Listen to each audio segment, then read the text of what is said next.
Saudara yang terkasih di dalam Kristus, selamat pagi. Saat ini kita akan memulai ibadah minggu yang kedua di bulan kebangsaan. Oleh sebab itu mari kita siapkan hidup dan hati kita. Kita masuk di dalam ibadah minggu. Marilah dengan keyakinan teguh kita mengkhususkan ibadah minggu kedua di bulan kebangsaan ini di dalam pengakuan bahwa sumber pertolongan kita datangnya dari Tuhan yang menjadikan langit dan bumi, yang tetap setia dan tidak pernah meninggalkan perbuatan tangannya. Kasih karunia dan damai sejahtera dari Allah Bapa kita dan dari Tuhan kita Yesus Kristus turunlah kiranya pada saudara sekalian. Amin. Mari bersama-sama kita memuji Tuhan. Kita memuliakan nama Tuhan dengan menyanyikan pelengkap Kidung Jemaat 176. Tuhan memberikan kita tanah air.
Saudara yang terkasih di dalam Kristus, saat ini kita akan memperhatikan firman Tuhan yang terambil di dalam Injil Markus pasal 12 ayat 29 sampai 31 yang demikian.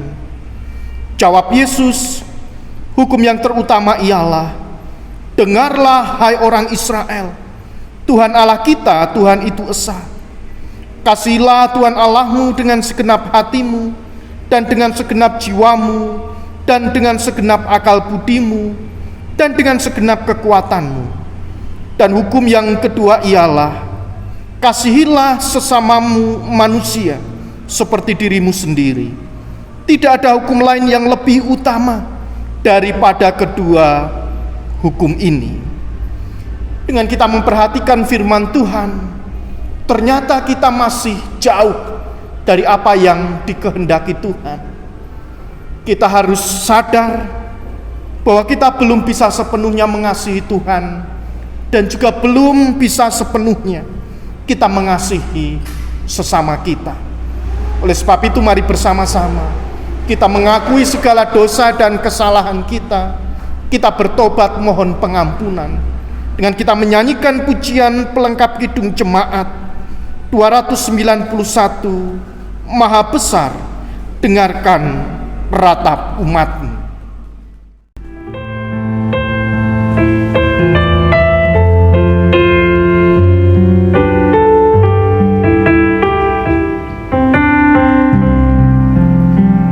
Terima kasih.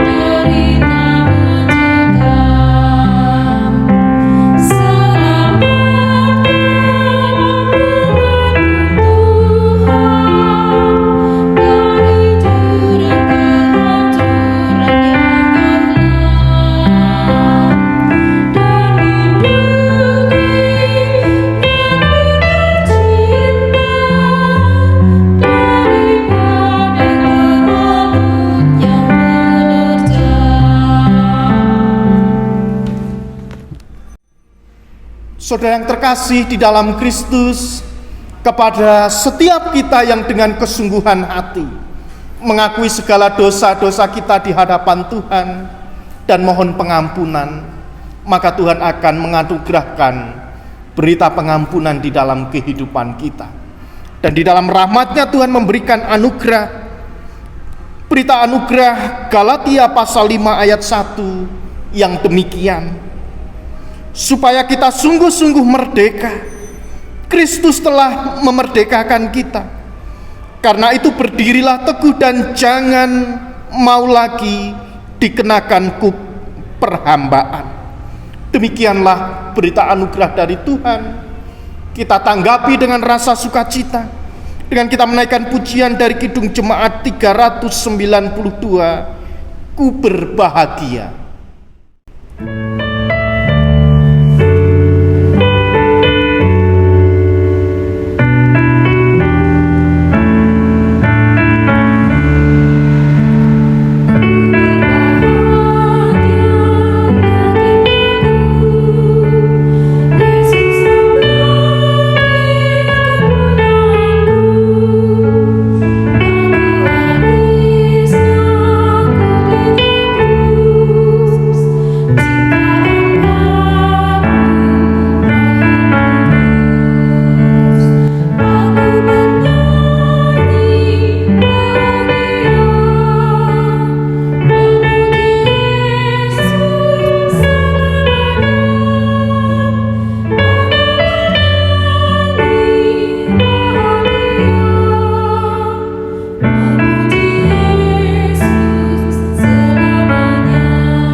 Saudara yang terkasih di dalam Kristus, saat ini kita akan bersama-sama menerima pemberitaan firman.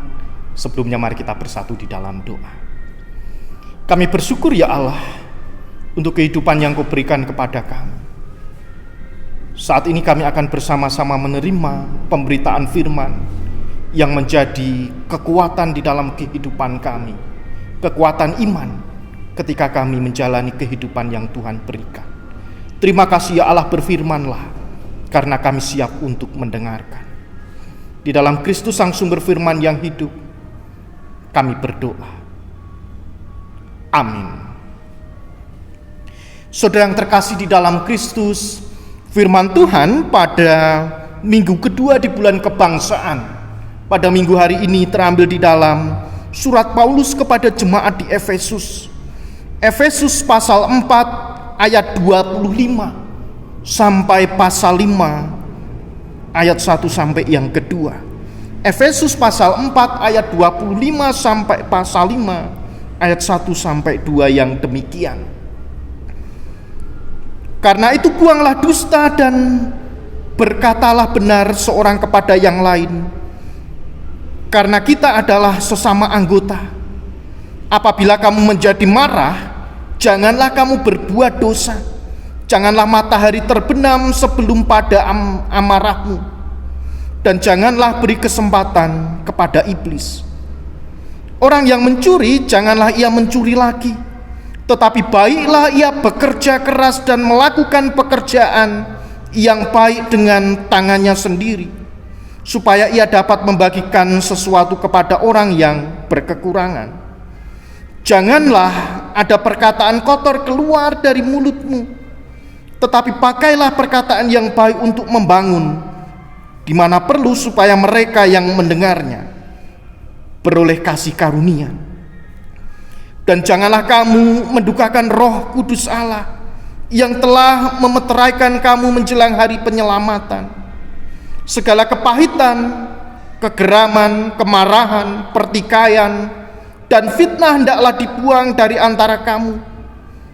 Demikian pula segala kejahatan. Tetapi hendaklah kamu ramah seorang terhadap yang lain, penuh kasih mesra dan saling mengampuni, sebagaimana Allah di dalam Kristus telah mengampuni kamu.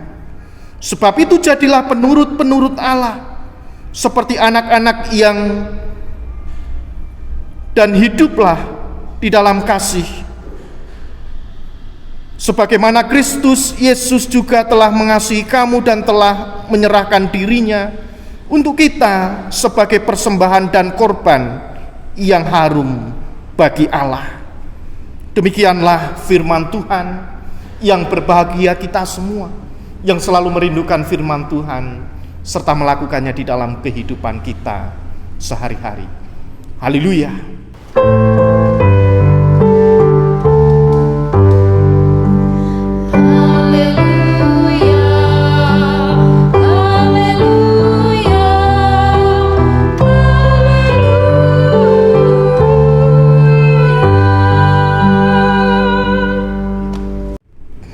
Ibu, bapak, dan saudara yang terkasih di dalam Kristus, saat ini kita diperhadapkan dengan berbagai macam permasalahan. Bahwa masalah yang terjadi di dalam kehidupan kita, itu hendaknya kita tanggapi dengan sikap positif, kita tanggapi dengan arif dan bijaksana, agar permasalahan itu membuat kehidupan kita semakin hari semakin bijak untuk memutuskan sesuatu dan kita bisa berbuat sesuatu itu sesuai dengan kehendak Tuhan. Bacaan kita di dalam Efesus pasal 4 ayat 25 sampai pasal 5 ayat 1 sampai 2. Memang secara keseluruhan pasal 4 ini merupakan nasihat yang praktis dari Paulus bagi jemaat yang ada di kota Efesus, sebagai respon atas persoalan perbedaan paham teologis antara umat yang satu dengan umat yang lain. Akhirnya, yang dikhawatirkan dapat membuat jemaat menjadi bimbang itu seperti diombang-ambingkan karena ada perbedaan pendapat oleh rupa-rupa pengajaran yang sangat menyesatkan. Itu bisa dimulai di ayat yang ke-14. Hal inilah yang mendorong Paulus memberikan nasihat kepada jemaat di Efesus agar kehidupannya itu bisa dibedakan antara orang yang sudah mengenal Kristus dan orang yang belum mengenal Kristus. Sebagai contoh, daftar perbuatan yang membedakan manusia atau golongan yang sudah mengenal dan menerima Yesus, yaitu dengan orang yang tidak mengenalnya, yaitu sikap golongan yang menolak ajaran Yesus, yaitu jauh dari persekutuan dan juga hidup menuruti hawa nafsu, dan bahkan bekerja dengan serakah segala macam kecemaran.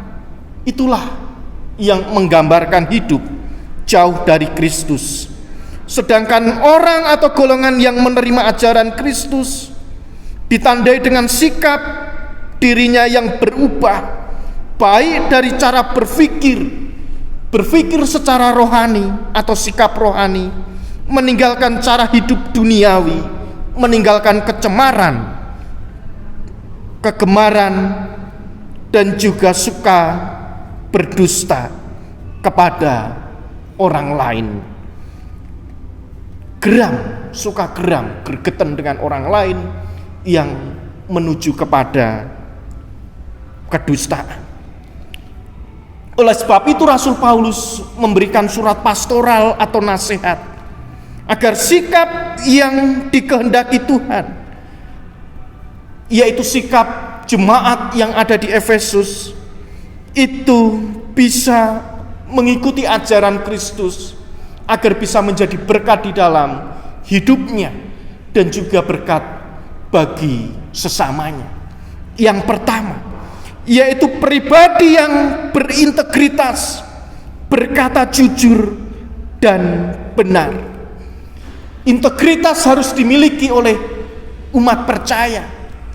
Integritas ditandai dengan berkata jujur dan benar. Bisa mengucapkan sesuatu sesuai dengan fakta, hidup jujur dan hidup benar. Berintegritas berarti memiliki pendirian yang teguh di dalam kebenaran. Karena ketika seseorang atau umat percaya memiliki integritas, dia bisa menjadi contoh, menjadi teladan di dalam kehidupan keluarga, di dalam kehidupan gereja dan juga bermasyarakat.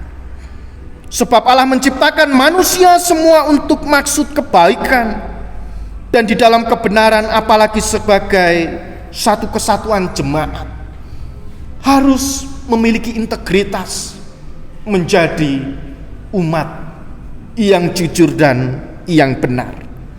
Yang kedua, umat harus diingatkan untuk mengendalikan amarah di dalam dirinya.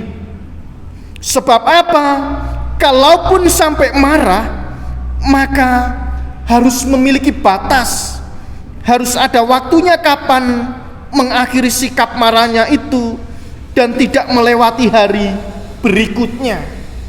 Kalau amarah itu dipendam, melewati hari berikutnya dan terus diingat, maka itu akan menimbulkan dendam. Dan akhirnya sampai iblis itu membujuk manusia untuk melakukan kejahatan karena amarah yang terus dipendam, amarah yang terus menyala di dalam hidup manusia, akhirnya menimbulkan dendam. Ketika sudah memiliki rasa dendam, maka mudah sekali manusia untuk tersulut emosi, dan akhirnya si iblis mengambil alih dan mencari peluang untuk manusia itu bisa berbuat yang jahat. Oleh sebab itu, mari mengendalikan amarah, mengendalikan diri. Marah itu boleh, karena secara kesehatan atau psikologi, amarah itu adalah bentuk ekspresi jiwa, tetapi juga harus dikelola agar jangan sampai berlarut-larut. Nesu yo entuk, ning ojo suwe. Nek kesuwen bisa menjadi dendam, dan dendam bisa menimbulkan kekacauan. Itu yang kedua. Dan yang ketiga, menjadi pribadi yang menjauhi tindakan yang jahat ketika mengupayakan rezeki.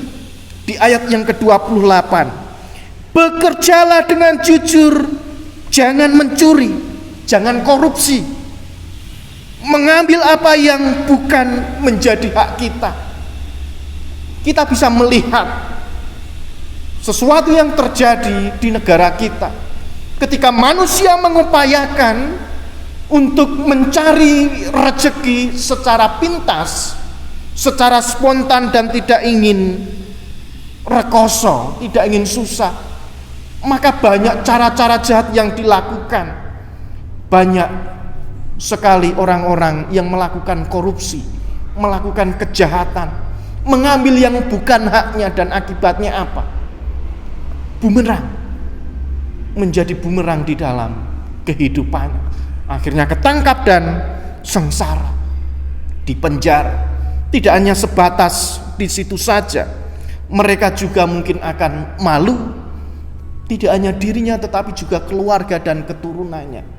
Maka Rasul Paulus mengingatkan, apapun yang saat ini kita tekuni, apapun yang saat ini menjadi pekerjaan kita, jika itu kita tekuni, jika itu kita syukuri, maka itu akan menghasilkan rezeki, dan Tuhan akan mencukupkan segala sesuatu yang kita butuhkan, asalkan pekerjaan kita, usaha kita, segala sesuatu yang kita lakukan itu adalah benar, bukan dari hasil kejahatan atau korupsi. Maka mari kita percaya kepada Tuhan. Rasul Paulus mengingatkan tidak hanya kepada jemaat di Efesus, tetapi juga kepada kita semua yang saat ini diberikan pekerjaan, diberikan usaha, atau kegiatan-kegiatan lain yang menghasilkan berkat. Kita syukuri itu, bahwa Tuhan akan memberikan berkat melalui setiap pekerjaan usaha, apapun yang kita tekuni, dan Tuhan pasti akan mencukupkan. Pekerjaan yang benar, pekerjaan yang baik, itulah yang akan menjadi berkat di dalam kehidupan keluarga kita. Dan yang keempat, Rasul Paulus mengingatkan kepada jemaat di Efesus dan juga berlaku pada kita semua, yaitu menjadi pribadi yang menjaga mulutnya dari kata-kata kotor, ayat 29. Melainkan memilih kata-kata yang tepat sehingga orang yang mendengarnya merasakan hidupnya itu dibangun, dikuatkan dan mendapatkan kasih karunia. Apalagi jangan sampai mendatangkan duka di hati Allah melalui kata-kata yang mengumpat atau menghujat Allah. Di ayat yang ke-30, mari setiap perkataan, setiap ucapan yang keluar dari mulut kita hendaknya kita ucapkan, kita katakan adalah perkataan-perkataan yang membangun, bukan perkataan-perkataan kotor, bukan perkataan-perkataan yang menjatuhkan, bukan perkataan-perkataan yang menghujat Allah. Memang situasi yang saat ini kita alami bersama, terlebih adanya pandemi COVID, mudah sekali membuat manusia itu marah. Ketika sudah marah mengeluarkan kata-kata yang tidak bisa terkendali, dan akhirnya kata-kata kotor, umpatan, hujatan itu sering terjadi dan sering kita lakukan. Tetapi kita bersyukur Tuhan mengingatkan melalui Paulus agar kita menjaga perkataan kita.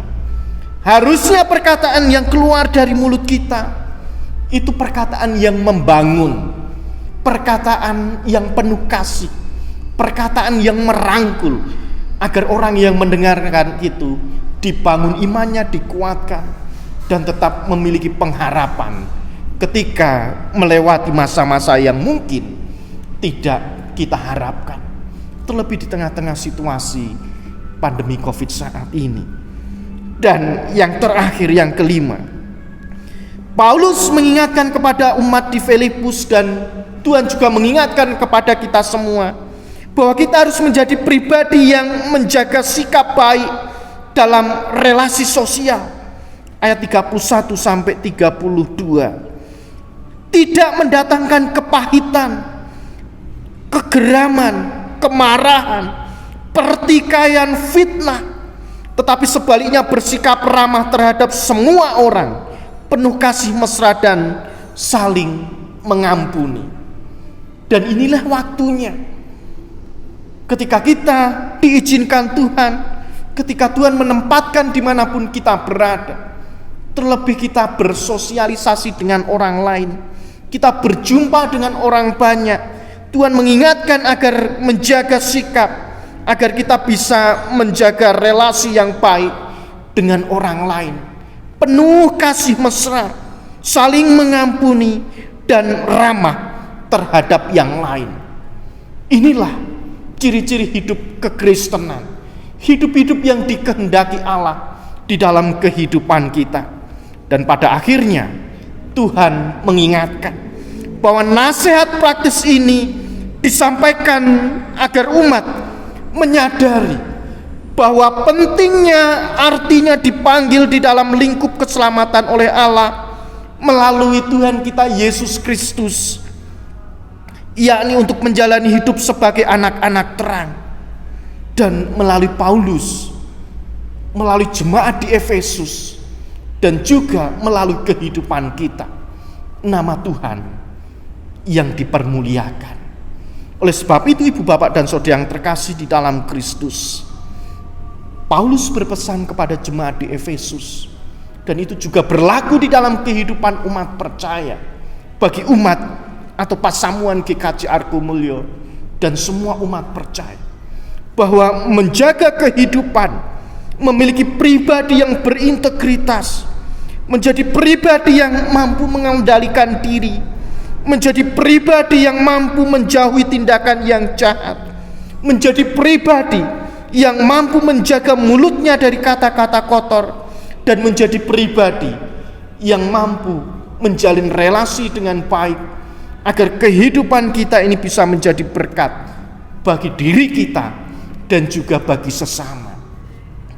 Hidup bertanggung jawab dengan melakukan apa yang difirmankan Tuhan, maka kita akan terbebas, tidak memiliki beban, karena kita sudah hidup di jalur yang benar. Oleh sebab itu, ibu bapak dan saudara yang terkasih di dalam Kristus, iblis selalu berjalan mencari celah ketika manusia itu lengah, ketika manusia itu sudah tidak fokus lagi kepada Tuhan. Si iblis selalu mengamati, si iblis selalu melihat celah. Oleh sebab itu jangan biarkan ada celah bagi si iblis untuk masuk di dalam kehidupan kita, agar senantiasa kita tetap memohon pertolongan Roh Kudus, agar kita tetap dibentengi, mendapatkan kekuatan dari kuasa Tuhan melalui karya Roh Kudus. Terlebih di bulan kebangsaan, kita merayakan kebebasan, maka kebebasan itu hendaknya dilakukan dengan penuh tanggung jawab, penuh dengan rasa syukur, agar senantiasa umat percaya menjadi teladan dan berkat bagi orang banyak. Tetap semangat menjalani hidup, sehat selalu, tetap patuhi protokol kesehatan, bersabar dan berpengharapan kita bisa melalui situasi pandemi COVID dengan ucapan syukur, dan Tuhan akan memberikan pertolongan dan keselamatan bagi kita. Selamat hari Minggu, Tuhan Yesus memberkati kita semua. Amin. Saudara yang terkasih di dalam Kristus, mari bersama-sama kita mengucap syukur, kita berdoa, kita bersyafaat. Mari kita berdoa. Kami bersyukur ya Allah untuk kehidupan yang Kau berikan kepada kami. Saat ini Tuhan mengingatkan agar kami memiliki sikap yang berintegritas. Kami bisa mengendalikan lidah kami. Kami bisa menjalin relasi dengan orang lain. Dan kami bisa menjaga mulut kami, agar senantiasa hidup kami boleh menjadi teladan dan berkat bagi keluarga, gereja, dan bagi masyarakat.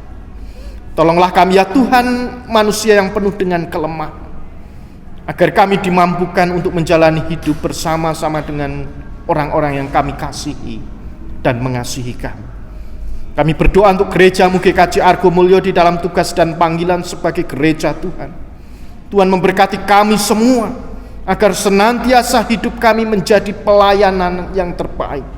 Hidup kami menjadi kitab terbuka yang mampu dibaca oleh orang lain, dan mereka boleh mendapatkan berkat melalui setiap pikiran, ucapan, dan tingkah laku yang kami perbuat. Terima kasih ya Allah, Engkau memberkati jemaat-Mu yang saat ini masih merindukan pemulihan kesehatan karena sakit penyakit yang dialami. Tuhan menjamah mereka satu persatu.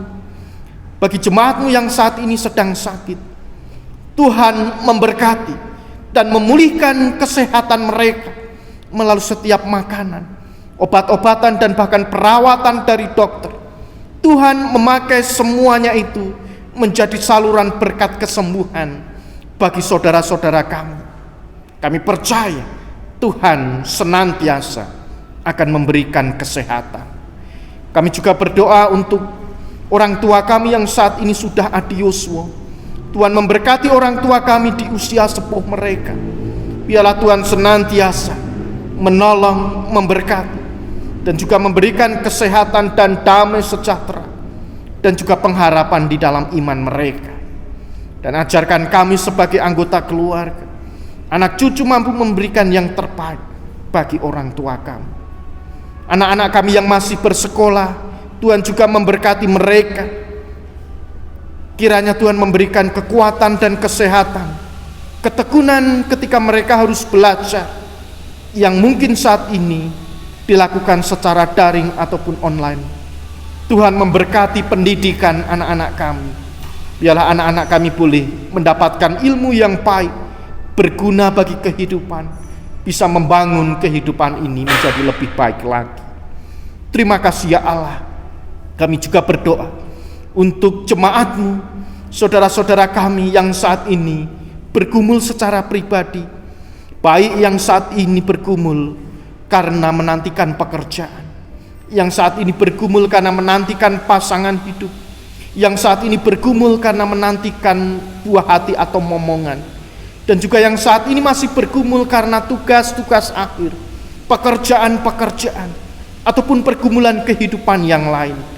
Mari Tuhan Engkau menolong, memberikan kekuatan, kesabaran dan hikmat bagi saudara-saudara kami ini.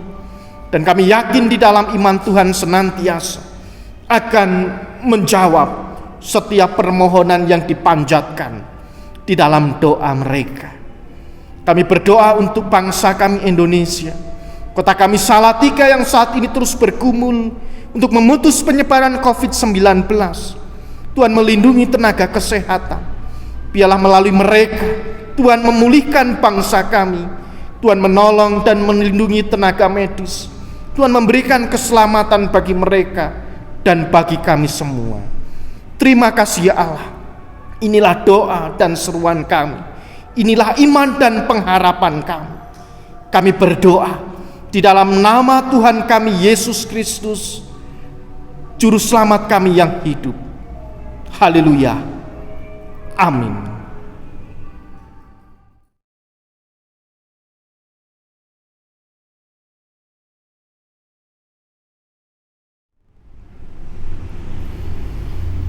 Saat ini kita akan bersama-sama mengungkapkan rasa syukur kita ketika kita bersama-sama mengumpulkan persembahan. Kitab Malayaki pasal 3 ayat 10 yang menjadi dasar kita mengumpulkan persembahan yang demikian. Bawalah seluruh persembahan persepuluhan itu ke dalam rumah perbendaharaan, supaya ada persediaan makanan di rumahku, dan ujilah aku, firman Tuhan semesta alam. Apakah aku tidak membukakan bagimu tingkap-tingkap langit dan mencurahkan berkat kepadamu sampai berkelimpahan? Dengan rasa syukur dan bahagia, mari kita bersama-sama memberikan persembahan yang terbaik untuk Tuhan. Diiringi pujian Kidung Jemaat 433, Aku Suka Membagi.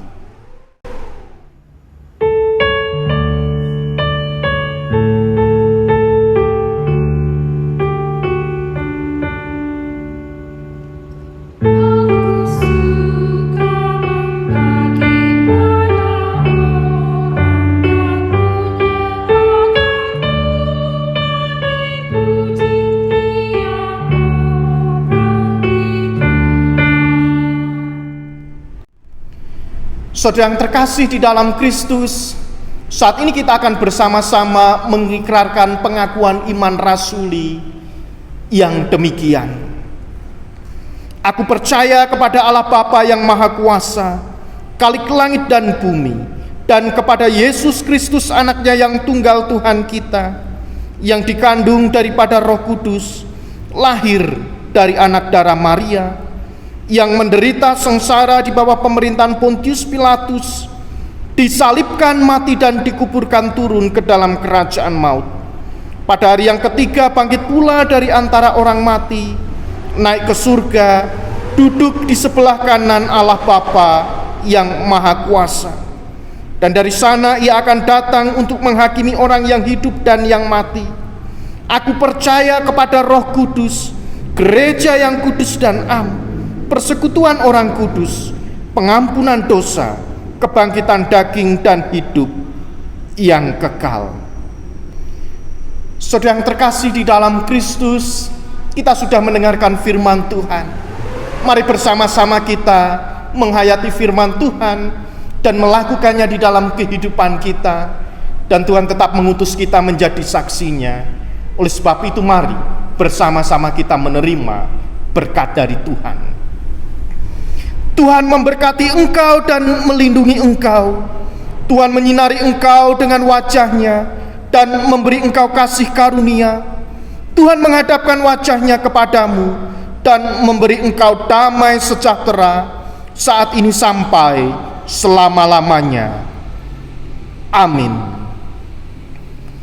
Kita akhiri ibadah minggu pada pagi hari ini dengan kita bersuka cita. Kita menaikkan pujian dari Kidung Jemaat 432, Jika Padaku Ditanyakan.